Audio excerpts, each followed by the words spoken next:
بسم اللہ الرحمن الرحیم۔ عزیز طلباء و طالبات، السلام علیکم۔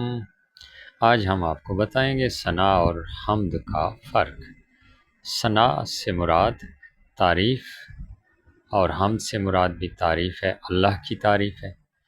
ثنا میں اللہ کی تعریف بھی بیان ہو سکتی ہے اور دوسرے لوگوں کی تعریف بھی بیان ہو سکتی ہے، اور حمد جو ہے وہ مخصوص ہے اللہ تعالیٰ کی تعریف کے لیے۔ یعنی ثنا سے مراد کسی کی بھی تعریف بیان کرنا، اور جس میں اللہ کی تعریف بھی ہو سکتی ہے اور دیگر لوگوں کی تعریف بھی بیان ہو سکتی ہے، جبکہ حمد مخصوص ہے صرف اور صرف اللہ تعالیٰ ہی کی تعریف کے لیے۔ یہ بات ذہن میں رکھیے گا، امید ہے آپ لوگ یاد رکھیں گے۔